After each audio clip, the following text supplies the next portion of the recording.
నీరు నీరు నీరు ఏంటి వీడు బ్లాగ్ చూపిస్తాడని చెప్పి పాటలు పాడుతున్నాను అనుకుంటున్నారా? వస్తున్నానండి.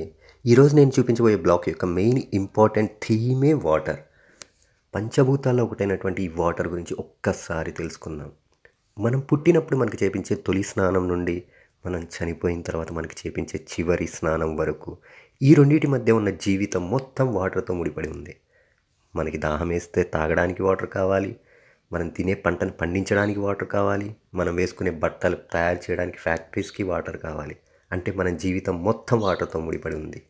అంతటి ఇంపార్టెన్స్ ఉన్నటువంటి వాటర్ని స్టోరేజ్ చేసి ఒక ఆనకట్ట లాంటి చెరువుని నిర్మించి సుమారు 1,00,000 మందికి తాగునీటిని, కొన్ని వేల కుటుంబాలకి సాగునీటిని అందిస్తున్న ప్రపంచంలోనే 2వ అతిపెద్ద మానవ నిర్మితమైన చెరువు గురించే ఈరోజు మన బ్లాగ్లో చెప్పబోతున్నాను. గైస్, ఇది నా ఫస్ట్ వీడియో. ఏమైనా తప్పులుంటే క్షమించండి. దయచేసి ప్లీజ్ ఎంకరేజ్ చేయండి. మీ ఎంకరేజ్మెంట్ నాకు చాలా ముఖ్యం. Kindly watch and subscribe my channel. Thank you. ఇక వీడియోలోకి వెళ్తే, మా ఊరు ప్రకాశం జిల్లా కురిచేడండి. బోరుకొట్టి రైల్వే స్టేషన్కి వెళ్ళి 40 రూపాయలు పెట్టి టికెట్ తీసుకున్నా. తర్వాత చూస్తే ట్రైన్ కోసం వెయిట్ చేస్తూ ఉన్నా. అటు ఇటు చూస్తా, ఇంతలో మనకు రావాల్సిన ట్రైన్ వచ్చేసింది. అడిగో భైరవ, డిక్ డిక్ చిక్ డిక్ చిక్. ఎంతైనా నాకు ప్లాట్ఫామ్ మీద నిలబడి వచ్చిపోయే ట్రైన్స్ని వీడియోస్ తీసుకోవడం అంటే భలే ఇంట్రెస్ట్ అండి. ఆ జనాలు చూడండి, ఎక్కడి నుంచో ఎక్కడెక్కడికో వెళ్ళిపోతూ ఉంటారు. ట్రైన్ ఎక్కాను, ట్రైన్ ఎక్కి ఎదురుగా చూశానండి. ఆయన ఏదో చూసి ఏదో రాసుకుంటున్నాడు. మనకెందుకులే అని చెప్పేసి ఇటు పక్క చూశాను. ప్రతి ఒక్కళ్ళు వాళ్ళ వాళ్ళ బిజీలో వాళ్ళు ఉన్నారు. ట్రైన్ కొంచెం ఖాళీగానే ఉందనుకోండి. జనాల్ని చూస్తూ ఉన్నాను, అబ్జర్వ్ చేస్తూ ఉన్నాను. అందరూ వాళ్ళ వాళ్ళ పనుల్లో బిజీగా ఉన్నారు. కొంతమంది సంతోషంగా, కొంతమంది బాధలో. అంతే కదా జీవితం అంటే అని చెప్పేసి ఆలోచించుకుంటా విండో సీట్లోంచి బయటికి చూసి మూవ్ ఆన్ అవుతూ ఉంది ట్రైన్. చూస్తూ ఉన్నాను. నాకు విండో పక్కన కూర్చొని బయటికి చూస్తే ఎట్లుంటుందో తెలుసా? జైల్లో ఖైదీలు బయటికి చూసినట్టే ఉంటుంది సెల్లో నుంచి. కాదులేండి, అది కామెడీ చెప్పాను. చాలా బాగుంటుందండి విండో పక్కన కూర్చొని ప్రశాంతంగా నేచర్ని ఎంజాయ్ చేస్తూ, దాంతోపాటు హెడ్ ఫోన్స్ పెట్టుకొని మనకి ఇష్టం వచ్చిన మెలోడీ సాంగ్స్, మనకి ఇష్టం వచ్చిన సాంగ్స్ వింటూ వెళ్తుంటే ఆ జర్నీయే వేరు. ఎంతైనా బస్ కన్నా ట్రైన్ జర్నీయే బాగుంటుంది కదా. మీ అందరికి కూడా అంతేనా? ఏమోలేండి, ఒక్కొక్కరి ఇంట్రెస్ట్ ఒక్కొక్క విధంగా ఉంటుంది. ఇప్పుడు అన్నీ రైల్వే ట్రాక్ పనులు, రైల్వే స్టేషన్లు అన్నీ రీమోడల్ చేస్తూ ఉన్నారు. మోడీ సెకండ్ గవర్నమెంట్లోనే ఫండ్స్ వచ్చాయనుకోండి, ఇప్పుడు జరుగుతూ ఉన్నాయి. అలా ఆలోచిస్తా కూర్చున్నా. మనం వెళ్ళాల్సిన స్టేజ్ గురించి ఆలోచిస్తూ ఉన్నా. అలా ట్రైన్ మూవ్ ఆన్ అవుతూ ఉంది.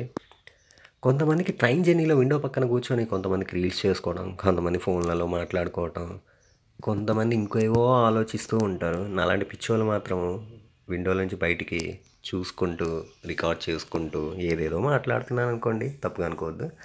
ఇంకా చూడండి, అందరు జనాలు ప్రశాంతంగా పడుకొని అలసిపోయి నిద్రపోతున్నట్టున్నారు. ఈలోపు నేను దిగాల్సిన స్టేషన్ వచ్చేసింది. ఈరోజు నేను మీకు చూపించబోయే బ్లాగ్ యొక్క ఊరు కంబం. నేను చూపించబోయేది ఈరోజు కంబం చెరువు. ఎస్, స్టేషన్ నుంచి దిగేసి టువర్డ్స్ బయటికి నడుచుకుంటూ వెళ్తూ ఉన్నాను. మనల్ని దింపేసి వెళ్ళిపోతుంది చూడండి బుజ్జిమండ. వెళ్ళిపోమ్మా, వెళ్ళిపో. అలా టైం చూస్తే 10:40. బయటికి నడుచుకుంటూ వెళ్తున్నాను. ఈలోపు వాల్ మీద చూస్తే మన ఆంధ్రప్రదేశ్ టూరిజం వాళ్ళు పెట్టినటువంటి హోర్డింగ్స్ చూశాను. బాగున్నాయి అవి చూడడానికి, అందుకని కొంచెం రికార్డ్ చేసుకున్నాను. అలాగే రైల్వే స్టేషన్స్ రీమోడల్ చేసేటప్పుడు ఈ లైట్స్ బాగున్నాయండి, చాలా బాగున్నాయి. డిజైన్ అనేది ఎవడో కానీ ఇచ్చిన డిజైన్ చాలా బాగున్నాయి. రైల్వే స్టేషన్స్ రీమోడల్ అవుతుంది చూడండి, ఇంకా బోర్డు కూడా పెట్టలేదు. ఇదేనండి కంబం, ప్రకాశం డిస్టిక్లో కంబం. ఇక్కడ నుంచి నేను వెళ్ళాల్సిన డెస్టినేషన్ కంబం చెరువు. ఇక్కడ నుంచి నేను గూగుల్ మ్యాప్స్లో చూస్తే 2.5 కిలోమీటర్స్ ఉంది. ఆటో అని అడిగితే వెళ్ళమండి ఆటోలు, సింగిల్గా అయితే 250 అన్నాడు. మనకు ఎందుకులే అని చెప్పేసి నడుచుకుంటూ వెళ్దామని డిసైడ్ అయ్యాను. కొంతసేపు అక్కడ కూర్చొని టీ తాగి ప్రశాంతంగా నడుద్దామని డిసైడ్ అయ్యాను అనమాట. ఇక నడుచుకుంటా ముందుకు సాగించా నా ప్రయాణము. అటు ఇటు చూసుకుంటా ఉన్నానన్నమాట. ఏందోలే అనుకుంటా, జనాలు ఒక్కళ్ళు లేరు.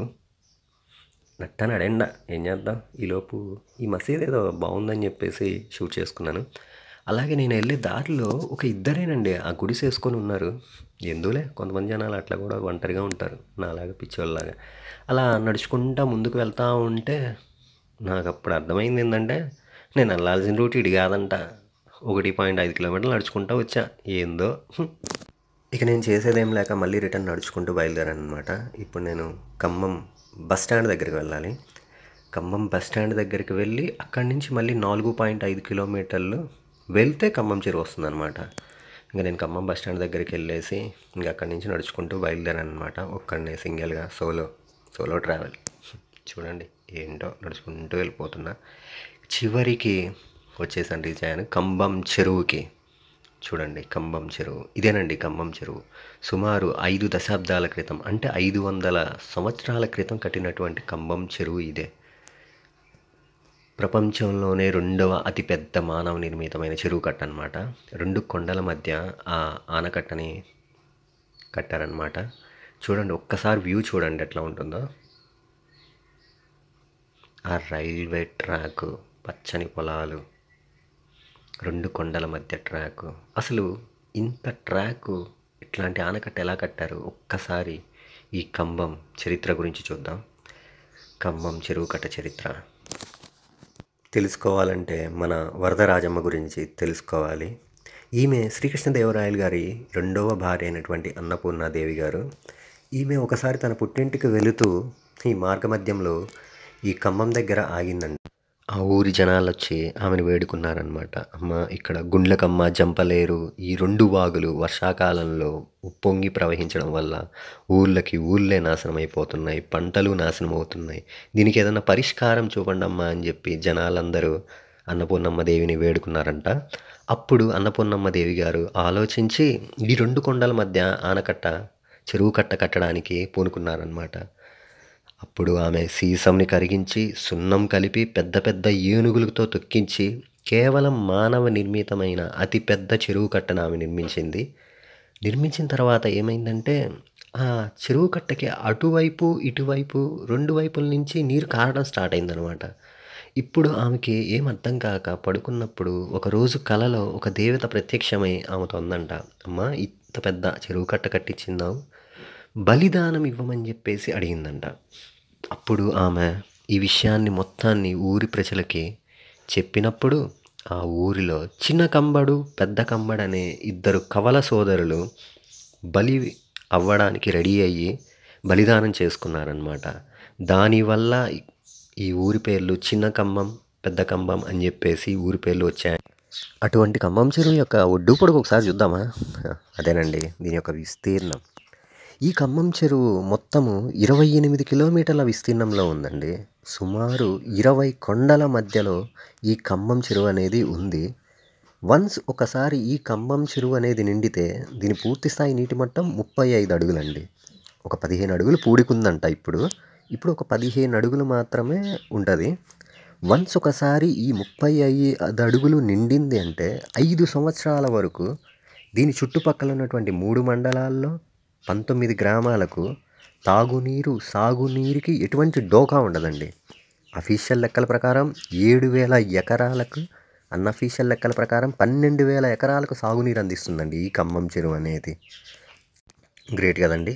ఇక ఖమ్మం చెరువు ఆనకట్ట మీద అటు ఇటు చూస్తే ఇక్కడ కొన్ని చిన్న చిన్న గుళ్ళు కూడా ఉన్నాయి. ఆంజనేయ స్వామి గుడి ఉంది.